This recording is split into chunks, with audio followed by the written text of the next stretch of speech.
एक शानदार कोठी का लंबा चौड़ा बेसमेंट था जिसमें चलती पार्टी में कामिनी मानव को लेकर पहुंची थी और पार्टी की शान शौकत को देखकर मानव चकित था। उसको सचमुच ऐसा लग रहा था कि जैसे इस पार्टी के रूप में वो जन्नत में आ गया है। इस तरह आंखें फाड़ फाड़ कर इधर उधर मत देखो वरना लोग समझ जाएंगे कि तुम एकदम नए हो, जबकि मैंने तुम्हारे बारे में बता रखा है कि तुम एक पार्टी फ्रीक हो। किसको बता रखा है? इस पार्टी के ऑर्गेनाइजर को। उसका नाम मोनिका है। जब से मैंने तुम्हारे बारे में उसे बताया है वो तुमसे मिलने के लिए मरी जा रही है। जल्दी ही वो तुम्हारे सामने होगी। वैसे मैं तुम्हें बता दूं कि जो जन्नत का नजारा तुम देख रहे हो उसे कुछ देर बाद महसूस भी करोगे। आओ मेरे साथ। कामिनी जैसे ही मानव को लेकर आगे बढ़ी वैसे ही दो महिला वेटर्स अपने हाथों में फैंसी ट्रे लेकर उनके पास आ पहुंची। Welcome pills, have it please. Manav ने देखा तो वो कुछ रंग बिरंगी गोलियां थीं जो ट्रे में रखी हुई थीं। कामिनी ने उनमें से एक गोली उठाकर अपने मुंह में रख ली। मानव भी वैसा ही करने वाला था लेकिन कामिनी ने उसे रोक दिया। तुम रहने दो। अगर तुमने एक भी वेलकम पिल ले ली तो तुम यहाँ उल्टे हो जाओगे, क्योंकि ये पिल्स नशे की ऐसी गोलियां हैं जो आदमी को सुरूर की दूसरी दुनिया में पहुंचा देती हैं। मुझे नहीं लगता तुमने कभी ऐसी गोलियों का इस्तेमाल किया होगा, इसलिए मैंने तुम्हें रोका है। वैसे ऐसी पार्टीज में आने वाला हर शख्स इन वेलकम पिल्स को लेना अपना फर्ज समझता है। कई तो एक साथ 3-3 पिल्स गटक जाते हैं। ओह नो, नशे की गोलियों का ऐसा खुलेआम इस्तेमाल। क्या तुम्हें पुलिस की रेड से डर नहीं लगता? पुलिस इधर नहीं आती क्योंकि ये कोठी शहर के जॉइंट कमिश्नर ऑफ पुलिस की है। इस पार्टी की ऑर्गेनाइजर मोनिका उस जॉइंट कमिश्नर की वाइफ है। एक माफिया रेड में जब मोनिका जॉइंट कमिश्नर के जाल में अपराधी के रूप में फंस गई तो 50 साल के कमिश्नर साहब उसकी बेमिसाल खूबसूरती और 28 साल की उम्र पर फ्लैट हो गए। उन्होंने ऑफर रखा कि अगर मोनिका उनके साथ शादी कर लेगी तो वो उसे गिरफ्तार नहीं करेंगे। मोनिका समझदार थी। उसने अपने आप को पुलिस के हवाले करने की जगह जॉइंट कमिश्नर के हवाले कर दिया और उसकी बीवी बन गई। हालांकि इस बात को मेरे सिवा कोई नहीं जानता। कामिनी ने अभी अपनी बात खत्म ही की थी कि वहां एक अनाउंसमेंट गूंज उठी। डियर फ्रेंड्स, हमारी पार्टी अब पूरे शबाब पर है और यही सबसे अच्छा समय है कि इस पार्टी के मेन इवेंट को ऑर्गेनाइज किया जाए, जिसका नाम है wife swipe. So let's get ready everybody. ठीक 2 मिनट बाद हमारी इस पार्टी का मेन इवेंट शुरू होगा। सभी ने तालियां बजाकर और शोर मचाकर जताया कि वो 2 मिनट बाद होने वाली इस पार्टी के मेन इवेंट के लिए एकदम तैयार है। मानव ने पूछा, वाइफ स्वाइप नाम के जिस मेन इवेंट की बात अनाउंसमेंट में की गई है वो मेरी समझ में नहीं आया। मैं समझाती हूँ। वाइफ स्वाइप को तुम शुद्ध हिंदी में बीवी बदलना भी कह सकते हो। यह हमारी पार्टीज का बहुत ही इंटरेस्टिंग और पॉपुलर इवेंट है। इस इवेंट की पार्टी में मौजूद हर महिला और आदमी को एक दूसरे से अलग कर दिया जाता है और फिर लाइट को पूरी तरह से गुल करके अंधेरे में लोग एक दूसरे को अपनी बाहों में भरेंगे और फिर छोड़ेंगे, फिर बाहों में भरेंगे और फिर छोड़ेंगे। ये इवेंट तब तक चलता है जब तक कि लाइट्स वापस नहीं आ जाती। लाइट्स वापस आने के बाद जो जिसकी बाहों में होता है वो आज की रात उसी का होकर रह जाएगा। इसमें किसकी बीवी किसकी बाहों में होगी किसी को नहीं मालूम होता, लेकिन जिसकी बीवी जिसकी बाहों में होती है वो रात भर उसके साथ मजे करता है। कमाल है। हाँ, कमाल तो है, और इस कमाल को तुम अभी खुद भी एंजॉय करने जा रहे हो। कामिनी ने अभी अपनी बात पूरी खत्म भी नहीं की थी कि अचानक वहां लाइट्स चली गई। चारों तरफ अंधेरा हो गया। ऐसा होते ही मानव अपने आप को सुरक्षित करने के लिए एक तरफ बढ़ने लगा, लेकिन अंधेरे में उसे किसी ने अपनी बाहों में भर लिया और मानव ने उसे अपने से अलग किया तो पाया कि किसी महिला ने फिर से उसे पीछे से अपनी बाहों में भर लिया। मानव ने उससे भी अपने आप को छुड़ाया तो एक पल बाद ही किसी और ने उसे अपनी बाहों में जकड़ लिया। इस बार मानव उसे अपने से अलग कर पाता उससे पहले ही लाइट आ गई। लाइट के आते ही सब एक दूसरे की बाहों में थे। मानव ने भी उसे देखा जिसने उसे अपनी बाहों में भर रखा था। उसे बाहों में भरने वाली एक बेहद खूबसूरत महिला थी और उसके नैन नक्श ऐसे थे कि जिनसे कोई भी घायल हो सकता था। उसका सारा शरीर मानो सांचे में ढला हुआ था।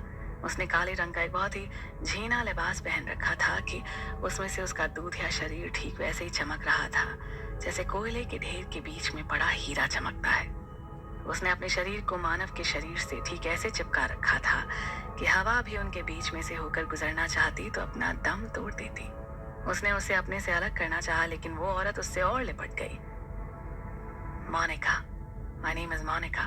तभी कामिनी उनके पास आई। तुम मानव से मिलना चाहती थी, लेकिन तुम्हारे लक ने तुम्हें इस तरह मिलवाया कि आज की रात तुम मानव की और मानव तुम्हारा। ओ कम ऑन मानव, लेकिन कुछ नहीं। इस पार्टी के रूल को डिच करने की पावर किसी को नहीं है। तुम्हें इस पार्टी के रूल्स फॉलो करने ही होंगे। और हाँ, तुम्हारी जरूरत के बारे में मैं मोनिका मैडम से बात कर लेती हूँ। फिर वो मोनिका की तरफ मुड़ गई। मोनिका डार्लिंग, हालांकि तुम्हारा मानव से अलग होने का दिल तो नहीं करेगा, लेकिन प्लीज एक मिनट के लिए मानव से अलग होकर मेरी बात सुन लो। मोनिका बड़ी ही मुश्किल से मानव से अलग हुई तो कामिनी उसे एक तरफ ले गई। तुमने ठीक समय पर मानव को अपनी बाहों में भरा। मैं ऐसा क्यों नहीं करती? तुमने मुझे पहले से ही जो बता दिया था कि मानव ने कौन सा परफ्यूम लगा रखा है, उसी परफ्यूम की स्मेल के जरिए मैं उस तक पहुंच गई और इस तरह उसे मेरी बाहों में पहुंचाने का तुम्हारा आइडिया सक्सेसफुल हो गया। लेकिन क्या ये उतनी ही लंबी रेस का घोड़ा है जितना तुम बता रहे हो? ये कितनी लंबी रेस का घोड़ा है तुम उसका अंदाजा भी नहीं लगा पाओगी मोनिका। इसकी सवारी करते करते थक जाओगी, लेकिन ये भागते भागते नहीं थकेगा। ऐसा, बिल्कुल ऐसा। लेकिन उस पर सवार होने से पहले तुम्हें मेरा एक छोटा सा काम करना होगा। मेरी एक समस्या है, उसे हल करना होगा। हाँ बोलो। कामिनी गुस्से में दांत पीस कर बोलती है। मेरा बहुत बुरा सोचने वाली सरोज अब इस दुनिया में नहीं है।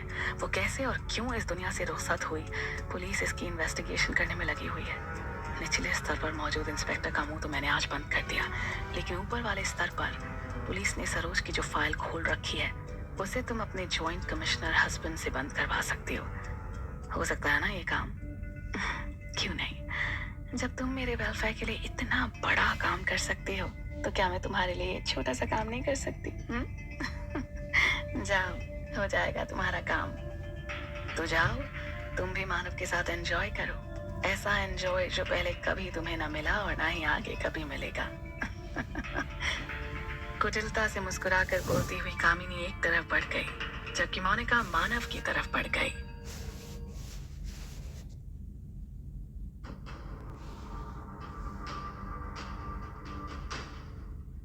कामिनी ने मानव को बता दिया था कि अगर आज वो मोनिका की जरूरत को पूरी करेगा तो कल सुबह मोनिका उसकी जरूरत को पूरा कर देगी। हालांकि अंदर से मानव को ये सब पसंद नहीं था, लेकिन जब बाहर ढेरों समस्याएं मुंह बनाए खड़ी हो तो अंदर की कौन सुनता है। बाहर की उन्हीं समस्याओं से घिरा हुआ मानव इस समय मोनिका के साथ था और वो उसे एक ऑफिस रूम में ले आई थी। ये क्या जगह है? मानव ने पूछा तो मोनिका एक बहुत ही मोहक मुस्कुराहट बिखेरती हुई बोली, ये मेरे हस्बैंड यानी जॉइंट कमिश्नर ऑफ पुलिस का ऑफिस है। लेकिन उन्हें इतना भी वक्त नहीं मिलता कि वो अपनी बीवी से प्यार करने के लिए घर पर जा सके, इसलिए जब भी उन्हें प्यार की ज़रूरत होती है वो मुझे ही अपने इस ऑफिस में बुला लेते हैं। हालांकि यहाँ उनका प्यार कभी भी 2 मिनट से ज़्यादा नहीं चला, लेकिन मुझे इस रूम की आदत पड़ गई है। ये रूम मेरी प्यार करने की फैंटेसी में बस गया है। अब वो तो ठीक है, लेकिन तुम मुझे यहाँ क्यों लेकर आई हो? प्यार करने के लिए। लेकिन मोनिका ने तुरंत मानव की बात काटी। देखो, इस समय मैं लेकिन सुनने के नहीं बल्कि प्यार करने के मूड में हूँ। वैसे तुम्हारी ज़रूरत के बारे में मुझे कामिनी ने बता दिया है। मुझसे तुम्हारी ज़रूरत पूरी होगी या नहीं ये तुम्हारी परफॉर्मेंस पर डिपेंड करता है। परफॉर्मेंस समझते हो ना? मानव समझ गया तो उसने तुरंत ही पैंतरा बदल कर मोनिका को अपनी मजबूत बाहों में उठाकर उसके होठों पर अपने होठ रख दिए। मैं समझता हूँ परफॉर्मेंस को, मैं शुरू करता हूँ। दोनों कुछ देर तक एक दूसरे के होठों का रसवादन करते रहे। फिर मोनिका थोड़ा दूर हटी। ऐसे नहीं, तुम्हारे तरीके से परफॉर्मेंस दिखाने से कुछ नहीं होगा। असली परफॉर्मेंस तो तब होगी जब मैं बताऊंगी। कहते हुए मोनिका ने वहां टेबल पर रखी हथकड़ी को उठा लिया। अपराधी जीवन जीते हुए मेरे दिमाग में ये फैंटेसी घर कर गई कि अगर कोई कानून वाला किसी अपराधी को अपनी सेक्स परफॉर्मेंस दिखाएगा तो कैसे दिखाएगा। इससे पहले कभी इस फैंटेसी को आजमाने का मौका नहीं मिला। आज मौका है और इस मौके को मैं हाथ से नहीं जाने दूंगी। मानव उसके शरीर के कोने कोने पर हाथ प्यार से फेर रहा था। करना क्या है?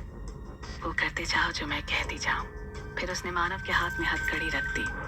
मुझे हथकड़ियां लगाओ। मानव की समझ में नहीं आ रहा था, लेकिन फिर भी उसने वही किया जो मोनिका ने उससे कहा। वो देख रहा था कि जिस समय वो मोनिका के हाथ में हथकड़ियां पहना रहा था, उस समय मोनिका का शरीर अजीब सी सनसनाहट से भरता चला जा रहा था। वो मस्ती से पागल हुए जा रही थी। अब क्या करना है? मोनिका के हाथ में हथकड़ियां लगाने के बाद मानव ने सिसकारियां भरती मोनिका से पूछा तो वो पूरी मस्ती में थी। तुम पुलिस वाले हो और एक अपराधी तुम्हारे सामने है।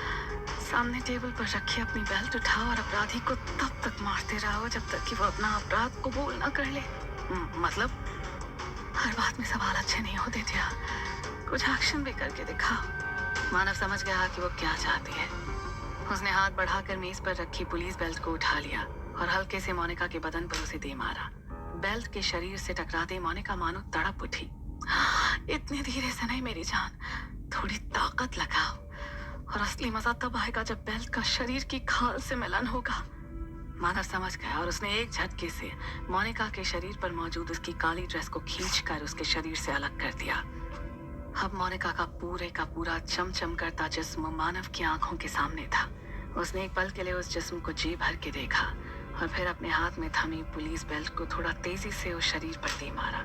मोनिका चीख पड़ी, लेकिन वो मस्ती भरी चीख थी और जैसे जैसे मानव उस पर बेल्ट बरसा रहा था, वैसे वैसे उसकी मस्ती बढ़ती जा रही थी। वो मस्ती भरी सिसकारियां भरती हुई झटपटाने लगी। और तेजी से, मेरी गर्मी अभी मेरे शरीर से बाहर नहीं आई है।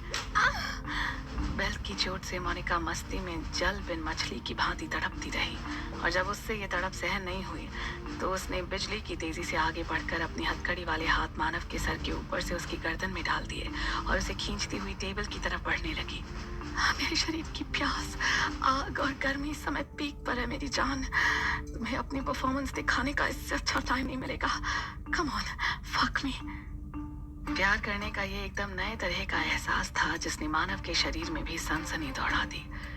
उसका अंग अंग कठोरता से भरता चला गया। उसने अपने शरीर का एक एक कपड़ा अपने शरीर से अलग कर दिया और फिर अपनी परफॉर्मेंस दिखाने के लिए मोनिका पर टूट पड़ा। और जब मानव की परफॉर्मेंस अपनी पीक पर पहुंची तो ऑफिस नुमा वो कमरा मोनिका के हलक से निकलने वाली उन चीखों से भर गया। पूरा जनरेटर है तुम, हाई पावर जनरेटर। लेकिन मोनिका से पावर नहीं पा पाओगे। जल्दी ही जनरेटर पावर हार जाएगी। देखते हैं मैडम, देखते हैं। अब मोनिका और मानव में एक अघोषित युद्ध छिड़ गया। दोनों एक दूसरे को हरा देना चाहते थे, लेकिन हार किसकी होनी थी ये तो आने वाले वक्त में ही बताना था।